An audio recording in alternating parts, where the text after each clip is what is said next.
Welcome to the August Citizens Climate Lobby call. Alyssa Tennant, thank you another for a great pre-conference video. Really appreciate that.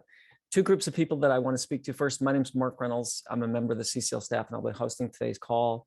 For those of you in Hawaii, we really feel for what happened there in Maui, and we believe that we have touched base with all of our volunteers, and we believe that all of our people are safe, but we really feel for what happened. That was really, really tough. I also want to say something to those of you who are brand new to Citizens Climate Lobby. We really exist for two reasons. One is to create the political will for a livable world, and the second is to empower people to have breakthroughs in their personal and political power. It's our belief that politicians don't create political will, they respond to it. So our job is to create the political will for action on climate that's big enough to match the problem. So in the last few years, we've passed 6 bipartisan climate-related bills. We were instrumental in the Inflation Reduction Act, which is the largest climate bill in history. Our volunteers in Canada were absolutely essential to Canada's carbon pricing policy be put in place. And in Europe, the carbon border adjustment mechanism that's going to be beginning to be worked on in October, our volunteers are part of that process. So it's really always aiming at the biggest possible solutions. What's going to happen today? First of all, we'll have a guest speaker who I'll be introducing in just a moment. After that, there should be plenty of time for Q&A. After her time is done, then we'll get an update on some of the things that have been happening both domestically and internationally. We'll go over what we're doing, and then there's some really exciting things happening here in the fall, so we want to let you know about what you should expect in the upcoming near-term future. I'll say our guest today is Ramona Liberoff. She's the Executive Director of Platform Accelerating the Circular Economy, PACE, which was launched by the World Economic Forum and is a delivery platform of the World Resources Institute. The circular economy offers solutions to the joint crises of climate change and biodiversity loss by regenerating natural systems, keeping products and materials in circulation, and preventing waste and pollution. After a career of leading innovation for multinationals such as Unilever and Pepsico, Ramona has worked at the intersection of global climate innovation and finance at Roots of Impact, and the CEO of SPRING Accelerator, and as the CEO of the Innogy Innovation Hub. And usually we're saying welcome and thank you for taking part of your morning or afternoon, but thank you for taking part of your evening from the Netherlands today, Ramona. Thank you so much and welcome. We're so pleased to have you here today. My pleasure. Thanks so much, Mark, and to Madeline, to all of you who've made this possible. I'm very excited to share our work with you, but also to have a discussion with all of you about how this might fit the excellent work that you do. I'm a huge believer in citizen and direct action. As you may be able to hear from my voice, I'm originally from the US myself. I was born in New York, but have lived abroad and worked globally for about the last 30 years. So it's a real privilege that I have to be able to partner closely with people like the US State Department, corporates like Apple and Accenture that are US based, but also that work globally. And as you'll see from what I'm about to share, a lot of the work that we do, emphasizes the fact that even though action may happen locally, all of these issues affect all of us globally. So a couple of things. I'm just going to basically give you a little quick overview of what PACE actually is, because these things can seem incredibly abstract. As Mark mentioned, the Platform for Accelerating the Circular Economy is a public-private partnership hosted by the World Resources Institute, which is an environmental think tank, which some of you may know. It's been around in Washington, D.C. and the world for the last 40 years or so, working primarily on climate, but increasingly on issues that affect people and nature as well. We've learned a lot in the 4 years since PACE has been around. I actually joined just under a year ago, because I think part of the challenge was that, as with many things that are created up a mountaintop at Davos, the initial idea was that if you just got corporate and political leaders together and they spoke about the circular economy and thought it was wonderful, were inspired by the work of leading companies and governments, then everyone would suddenly adopt it. Surprisingly enough, that hasn't happened. And when I came on board to really understand what we could do to accelerate the circular economy, 3 things became clear. The first was it's really difficult. We're effectively trying to create, not as many people think, and we'll talk about in a minute, a recycling system, but actually a completely different way of thinking about resources that also affects the economy and people's lived experiences. Often happens very locally and often requires partnerships that aren't in place. The second is that it actually requires a lot of people who are not necessarily at the top of governments or businesses to take action. And a lot of our work is now identifying those communities, including citizens movements like yourselves, who can really take action in these areas. And the third reason why it's challenging is because right now, none of the economic frameworks are set up to allow it. And I'll talk a bit about that in a minute. I understand that you have previously heard from someone talking about critical minerals. So I've chosen to focus on that aspect of our work for this talk. But we also do work in food systems and also in trying to bring decarbonization and circularity closer together. So happy to talk about that more broadly in the Q&A.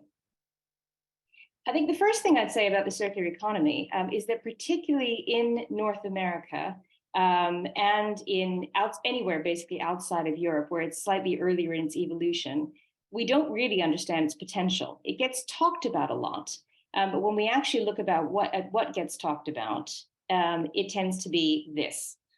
Basically, the idea of a circular economy in the US is actually only one tiny aspect of the circular economy and the very, very last step in material use, which is if you can't reduce or refuse or reuse or repurpose or make something last longer or share it, then you have to dispose of it somehow. And responsible disposal often means recycling.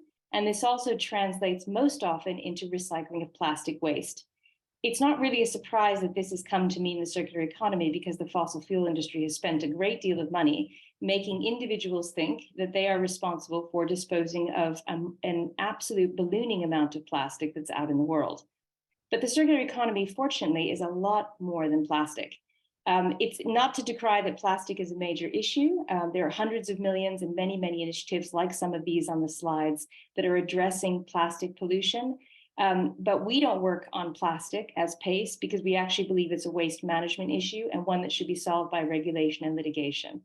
So we look instead at things that can be solved through innovation, policy, and investment, and also behavior change from those who have the ability to take action. So switching to one of the things we do work on, which I think will give a really good illustration of what the circular economy is from our point of view, is basically, if we're going to, on the one hand, meet the needs of a rapid energy transition, there is a very, very strong material component to this.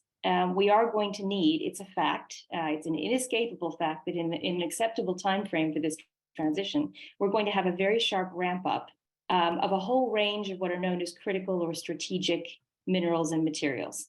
So if we're on the clock, we have a race, and what we don't want to do is make sure that the only people who get access to these are rich countries. And we certainly want to make sure that this increased need doesn't lead to an excuse for a slower transition because we can't afford it. And actually, the circular economy is an absolutely critical element to making this happen. This is a slide, very, very busy slide, but just to, in case it piques your interest, the Energy Transition Commission have done a lot of detailed analysis about exactly what kinds of materials are going to be needed, when, what technologies could potentially substitute for them, and where the circular economy, that is repurposing minerals or materials, or allowing them to be used for longer, for example, can actually be used. So we actually have all the knowledge that we need to really map the world and the needs of the energy transition. However, what we don't have is an equal way of seeing the circular economy alongside mining. And if any of you have picked up a newspaper, listened to a radio broadcast or podcast in recent months, there is only one story. It is that of accelerating extraction, possibly accelerating extraction even into deep sea mining, which we don't know a great deal about. And personally, I don't think should be the first port of call for this need. What we have never really heard about is what would it take to actually get a circular economy in place, because, and here is the stunning fact, that somewhere between half and 1/3 of all of the minerals and materials that we need for the energy transition are already out of the ground. They exist in things like electronics. So if any of you on the call have a phone in your drawer, there's a whole bunch of things in there that need to be gotten back so that they can be repurposed. But right now, we have neither the economics, nor the infrastructure, nor any of the political will or awareness to build what we would call a reverse supply chain which is basically the missing part of a circular economy. You see on this slide, effectively, today's world, where everything is geared toward extracting, manufacturing, selling, consuming, and then getting rid of. But actually what we need is what's on the bottom half of this slide, is we actually need ways to get things back into the system and use them as effectively as possible. And while the image on this slide may be a plastic bottle, just imagine that you're talking about something that contains gold or lithium or nickel or copper or any one of the other critical minerals that are around. So that's basically what we are working on. And our launch of this particular piece of work is going to happen during Climate Week with our announcement that the US State Department is joining our board with an interest in critical minerals. And we're gathering together policymakers, innovators, and investors so that we can create one, hopefully quite powerful joint narrative about the opportunity for the circular economy. And our ambition would be, of course, we've got great hubris and no budget, but our ambition would be that we elevate that discussion to the same level as the constant drumbeat of we must extract more, extract more, extract more in order to meet the needs of the energy transition. We simply don't believe that's the case. And even though we're looking here at the needs of the energy system, there are opportunities likewise in agriculture and in built environment and in many, many other production systems that we want to make sure get the same level of profile and support. And that circular economy, first and foremost, is not seen or talked about as recycling, because clearly it is much, much more than that. I would encourage those on the call. I'm not going to sort of present the whole backdrop of the circular economy, but I really wanted to encourage people to have a look at, for example, the excellent work that the Ellen MacArthur Foundation has done on talking about regenerative economies. So, if you were to imagine a production system that is truly regenerative, for example, in agriculture, what does that look like? It looks like healthy soils. It looks like healthy forests. It looks like healthy incomes. And most likely also the economic models that underpin it are not extractive capitalism. They are some form of cooperative and partnership capitalism that does exist in the world in various places. But I wanted really, with the benefit of that very short introduction to the topic, I really wanted to make this more of a discussion. So I've put together a few questions that I would love your perspective on. And of course, very happy to answer questions as well. But we're really mulling over what will it take, particularly in North America, where awareness of this is quite low at the moment, what will it take to raise awareness of the circular economy and really to define the circular economy properly as more than plastic recycling? What do you think that stakeholders would find it difficult to understand? Indeed, what would you find it challenging to wrap your minds around? And is this completely new to you, or have you seen this before? So these were some of the questions that were on my mind as I was putting together this very brief introduction. But as Mark said, the purpose of this was really to take questions and learn from each other. So I'll stop there, and hopefully some people have some questions. Thanks very much. Flannery's been monitoring the questions, and she'll come up with what we have, and also if people want to respond to your questions. But it's really we're really talking about a major contextual shift here, right? A rethinking of the way that we think about how we get stuff, how we distribute stuff.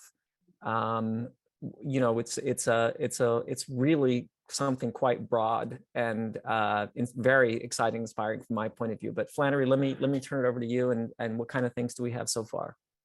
Sure. We have one question asking, is this solely an awareness issue, or are there other roadblocks that we face? Great question. I mean, to me, it starts with awareness. I was trained as a marketer, and frankly, you can't make anything happen unless someone knows it's there.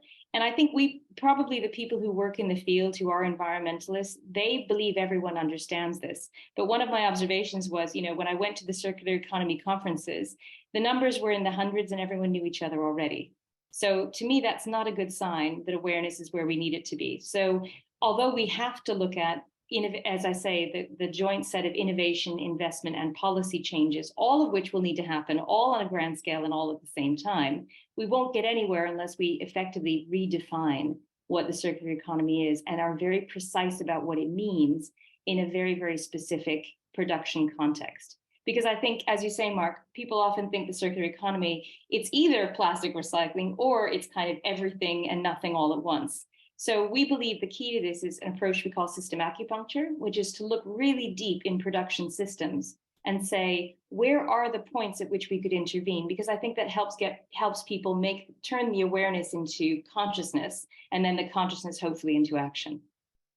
I love that idea. It's interesting that you mentioned starting as a marketing campaign.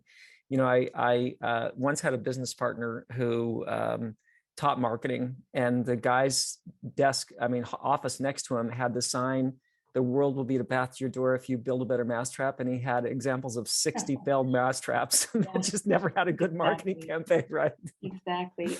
And we also need citizens, and we need voters to be aware of this, because so much of the energy and climate debate only happens in very, very technical discussions.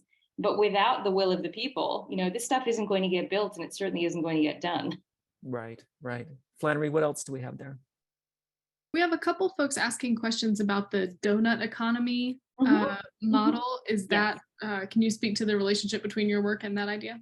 Absolutely. So donut economics, sort of created by the brilliant Kate Raworth and actually instantiated in places like Amsterdam, just around the corner. The Netherlands tends to be this incredible lab for a lot of these ideas, because it's a tiny and very, very resource conscious country. And yet it's also a wealthy country, you know, with a sort of fairly well functioning, although recent events may give the lie to that, but up to now, a fairly well functioning coalition democracy. So it's been a great place for innovation in this.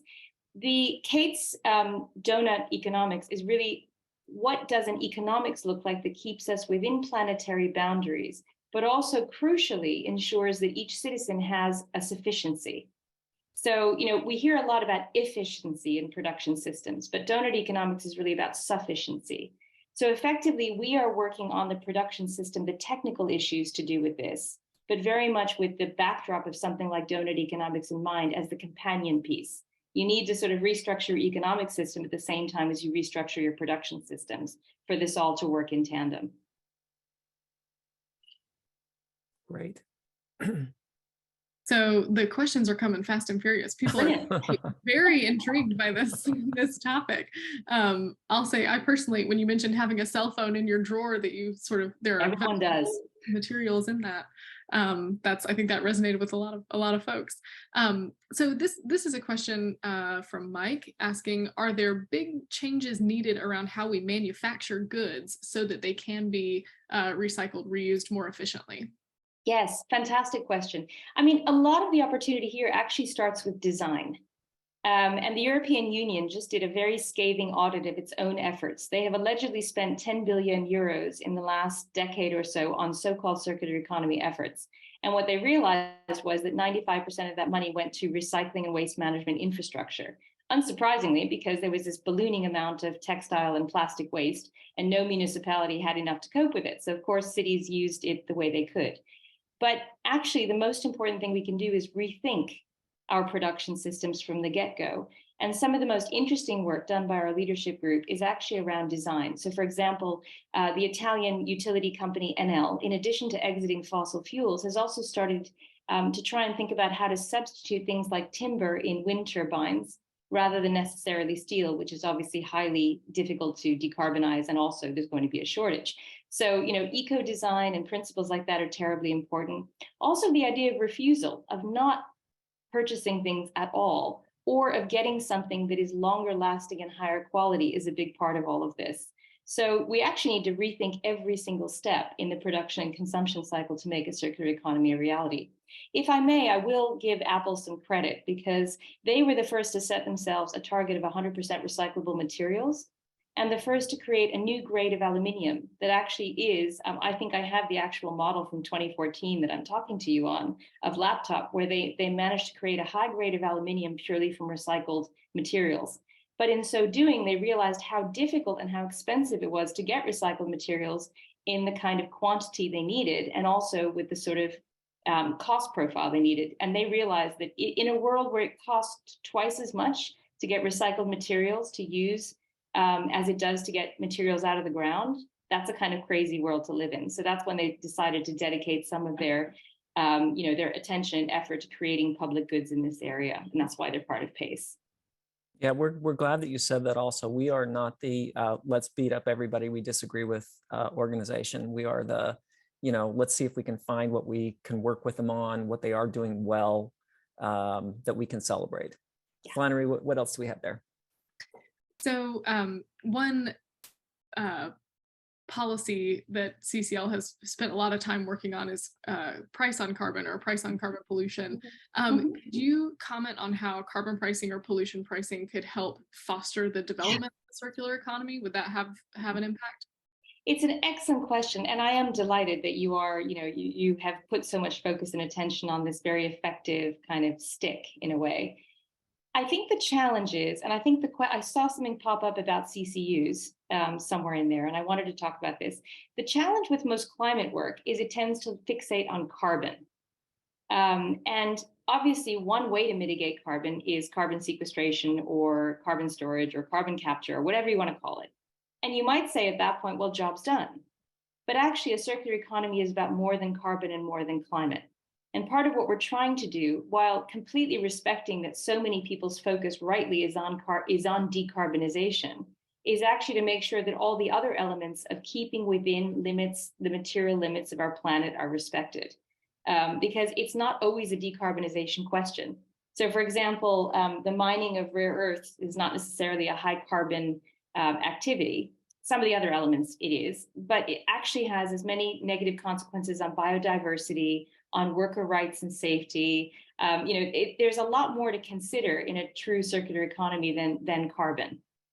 So we're trying to make sure, without wishing to blow anybody's circuitry or make it feel impossible, that we balance the considerations. And that's where things like the elimination of not just decarbonization, but also circularity considerations in procurement are actually really helpful. And we're trying to do things like rewrite the procurement guidance for public sector around materials like steel to focus on more than just carbon. Because ironically enough, sometimes what you do for carbon is not necessarily what you would do for circularity. So we have to be honest about those tensions and make sure that people have the information they need to make the right choices. By the way, things like tax and accounting systems also don't necessarily support circularity at the moment. Sharing economy businesses are charged more for making more effective use of resources than primary sales in some cases. Great, Flannery, I think we've got a time for another question. Is there another one that's jumping out at you? Okay, yeah. Our next most upvoted question is a question from Jean asking, are there any successful examples so far? Of circularity, circular economy, absolutely there are. I think part of our challenge is to roam around the world and to find the examples that could scale. And I might mention a really exciting one that we're looking at in innovation for food value chains. We've basically been looking in the systems acupuncture way on the rice value chain. And there are 3 very commonly discarded byproducts that today, when you make rice, they're just thrown away or they're burnt. But actually, one of them, it makes a very, very useful high silica input to cement. So you have a win-win there. You create more income for the farmers and processors of rice. You avoid the burning, which leads to 40,000 deaths alone in India every year from pollution. And you're able to lower the embedded carbon of cement. So it's just about kind of plugging in, like you think about a switchboard, right? A material switchboard. There's also great examples of what we call industrial symbiosis. Because people think of a circular economy as, right, okay, I'm a factory and I burn my rubbish into biomass energy. Aren't I wonderful? Aren't I circular? But actually, the best example of this is where you have a city that allows 10, 11, 20 organizations who all make different stuff to use each other's inputs and outputs and create a zero waste loop locally, which lowers the overall resource demands for the entire city, makes them more resilient, and generally improves people's sort of income and health. So there are loads and loads of great examples. And I'm very happy if anybody wants to contact me at any point with any particular questions about those to share them. Great. Wow. Well, that was fantastic. Is there anything else that you'd like to add? Just an important message that didn't get across, or something that you think would be helpful for us to know in concluding your remarks? Yes, thank you. I mean, I think I really did want to put this out as a sort of counterpoint to say that I think the clean energy revolution is absolutely achievable. And we have basically all the knowledge and all the technology we need. We don't currently have the political will or the economics or the policies in place at scale. So I would really, really welcome learning more about how the Citizens Climate Lobby and other groups like it can help us first raise the awareness and then also put together a coherent platform to make this reality in North America. Great. Well, we would love to help in any way we can. And thank you so much. Wow, that was Wonderful. fantastic. And my pleasure. I Thanks, know it's everyone. late there, but if you want to stay on the next 10 or 15 minutes, you're certainly welcome to. Thank you so much. I will do. Great to meet everyone, and look forward to staying in touch. Thank you so much, Ramona. Whew. Okay, so what I wanted to do was give you a quick update on some of the things that are happening internationally and nationally. So let's start with, let's hear from Joseph Robertson, the Executive Director of Citizens Climate Lobby International, of some of the things that are happening in our international efforts. So just some updates on what we've been doing internationally and some of the news around what we're doing as well. You know, in the last month and a half or so, we've started new chapters in Bucharest, Romania, Tel Aviv, Israel, and Belgrade, Serbia. These are new countries we've added as well with active chapters. We also added a new chapter in Nepal and one in rural Saskatchewan in Canada. So we're expanding theirs. We now have active chapters in 54 countries, 22 more in development. I want to say a word or two about our Bretton Woods action team. Bretton Woods is the place where it was agreed that the World Bank and the International Monetary Fund would be created back in the 1940s. The World Bank was set up to fight poverty. The IMF was set up to prevent debt defaults and runaway inflation, like the ones that were thought to cause Nazi Germany to happen. The aim was to prevent another World War II. Last year, 90 countries around the world were facing debt distress, meaning that they could go into bankruptcy and completely collapse and unravel. So that means that something new has to happen. The Prime Minister of Barbados, Mia Mottley, has been calling for a rethinking of the global financial order, essentially pointing out that vulnerable countries like hers should not be punished for spending to address climate disasters they didn't cause. Just to use an example, there are investment banks, some of the very large ones you've heard of in New York, who make a lot of their money from oil trading. They don't drill, but they invest. And those same investment banks then lend money to countries. And they may lend money to a country like Barbados after it is hit by major natural disasters that wipe out a third or 50% or even more than 100% of a year of GDP. Because of that kind of situation, they will hit that country with an astronomical interest rate. And so the same actors that are causing the crisis that country is facing are then profiteering from the disaster. So in order to correct that, Prime Minister Mottley proposed what's now being called the Bridgetown Initiative. That's the capital of Barbados. Last year, the Treasury Secretary called on the World Bank to evolve its mission and practice to deal with this 21st century time of multiple crises, not just poverty, not just debt risk, but climate change, pandemics, and other major shocks. In April, volunteers of ours around the world from 31 countries sent letters to their executive directors at the World Bank with 4 key asks. In July, they're sending 4 more. And just to summarize what that was all about, we're asking essentially that the World Bank invest to support the health of all human beings and all of nature, recognize human rights, don't punish the vulnerable, support multilateral cooperative arrangements, which I'll get to in a minute, and include stakeholders in the design, delivery, and tracking of development finance. Now, right before the most recent round of UN climate negotiations, which happened at the beginning of June, we held our own recent round of climate diplomacy workshops called the Earth Diplomacy Leadership Initiative. We do this in collaboration with the Fletcher School of Law and Diplomacy. It was a very successful round. It was well attended. We had people from around the world. We had high-ranking negotiators. We had students. We had all kinds of people joining. We held a debrief session in Bonn, Germany during the negotiations that was chaired by Carlos Alvarado, who's the former president of Costa Rica. And we're now raising funds for a significant expansion of this program. Part of that expansion is something we're already doing, which is we're building out a community of discussion of past participants that will continue preparing for upcoming negotiations like this year's COP.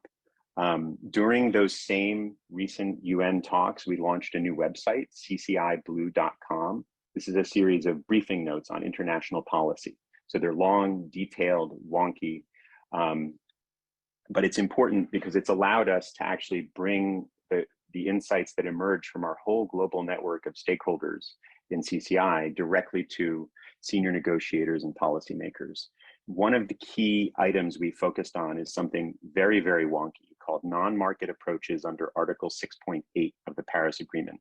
And I want to just simplify that by telling you a really cool story.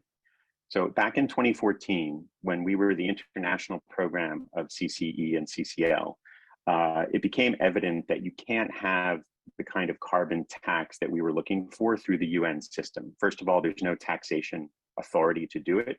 And secondly, it would create really problematic politics. So we translated the virtues of the fee and dividend proposal into something we called the Paris Principles, 5 principles for how countries can work together to advance climate action that would have the same virtues of a fee and dividend.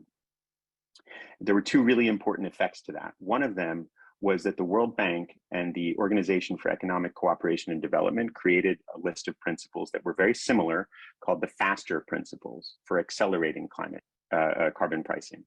And that became foundational for the Carbon Pricing Leadership Coalition. That community then became the space where what ultimately became Article 6 of the Paris Agreement, where there are provisions that allow for emissions trading as a form of carbon pricing.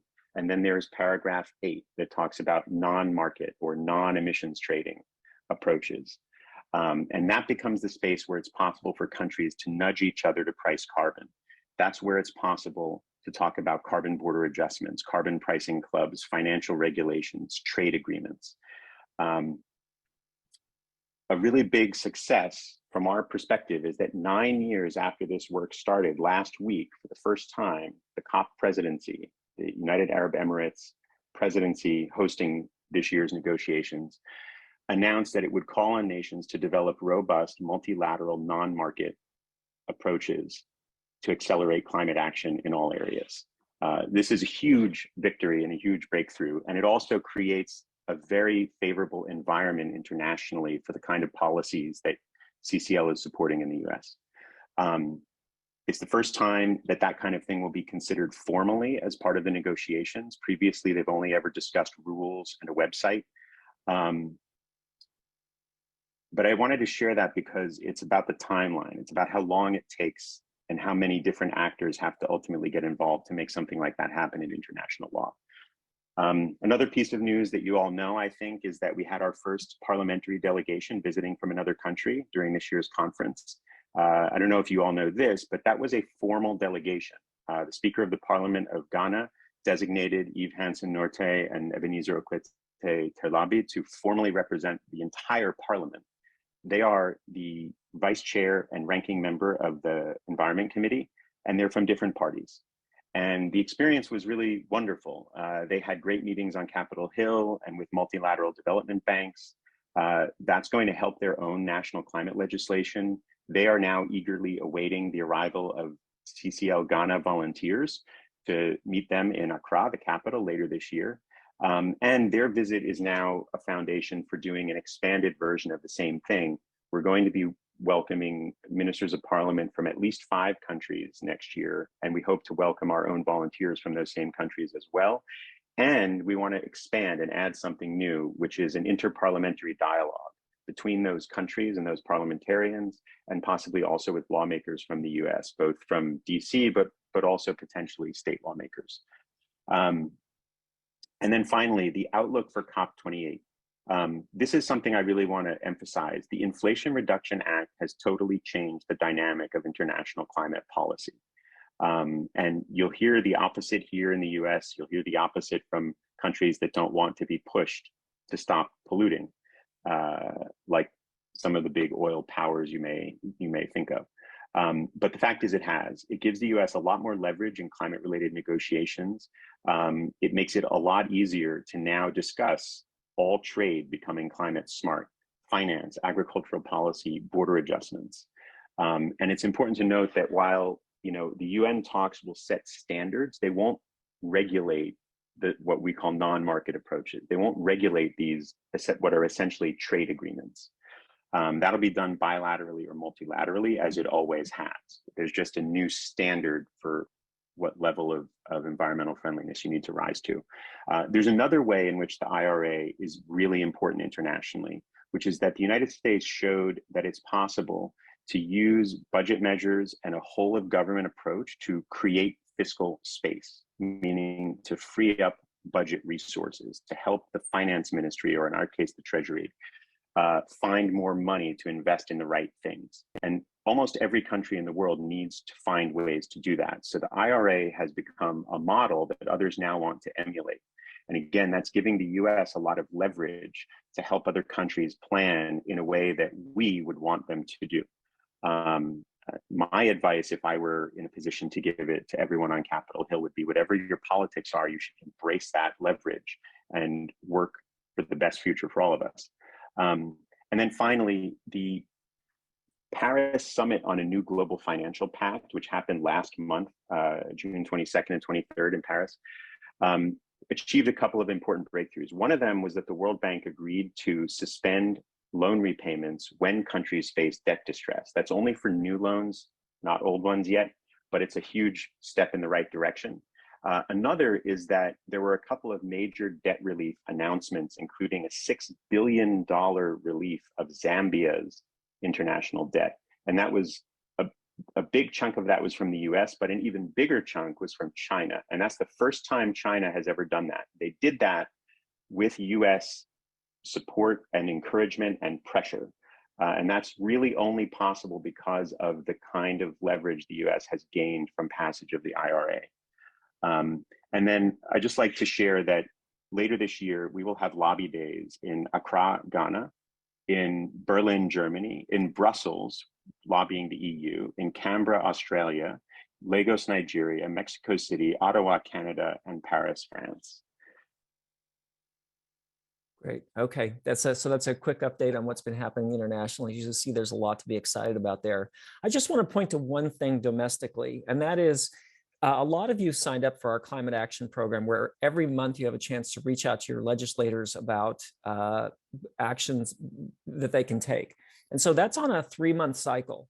So first month it's carbon pricing, second month it's permitting reform. The third is what we call secondary asks, which is the one we have this month. So those are the not as big asks as our primary asks at conferences, but they're important to continue the ball moving forward. So that cycle goes carbon pricing, permitting reform, secondary asks. During the last 2 months, we had 14,683 people reach out to Congress, and last month, the month of July alone, 15,499. So that's a lot of activity, and thank you all for reaching out and doing that. What are we doing this month? Well, the members are back in district, so we want you to attend the town halls where it's at all possible. There's really good resources in the action sheet about how to have that be effective based on how your member of Congress is. We're getting a lot more people attending the intro calls. So if you would attend to onboarding processes and your onboarding, we know the most important thing is how quickly you get to people. And then second, giving them something that they can do, like the climate action program is a really good example. The social media action is to comment on or share senators' posts about the Prove It Act. The chapter development bonus action is to take our demographic survey. You can do that really quickly at the end of the call today. And then the communication exercise is to practice saying the Prove It Act talking points. Also, Ricky's going to show you how you can log your attendance. We'd love it if you would log your attendance every month. So Ricky, can you show us how to do that? Absolutely. Thanks, Mark. Can you hear me? Yep. I'll assume you hear me. Okay, great. So yes, what is this thing about logging attendance? Ugh, it just sounds so horrible. I mean, what's the purpose? Why are you guys asking me to do this stuff? Well, there's 3 real big reasons. It benefits CCL when you log attendance at a meeting or event, and it does that by helping CCL nationally, and the local chapters really know who's engaged and what everyone's up to. And in turn, that social proof of people taking action is really shown to lead to increased satisfaction and retention of all supporters.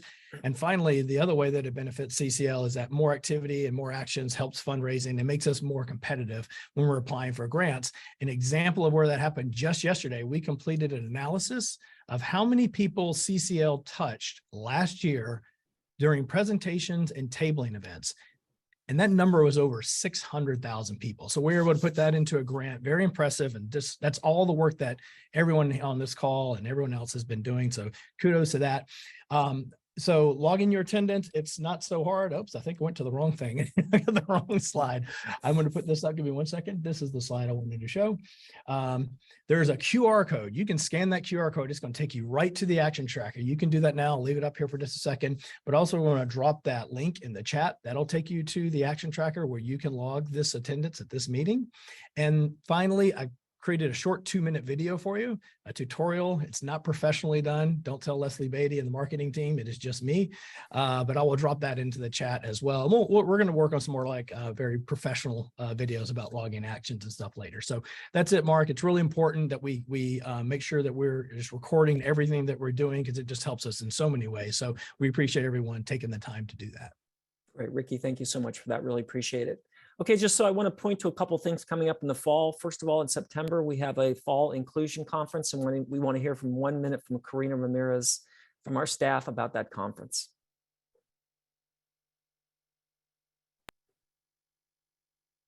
Saludos. I'm Karina Ramirez, CCO Diversity and Inclusion Director.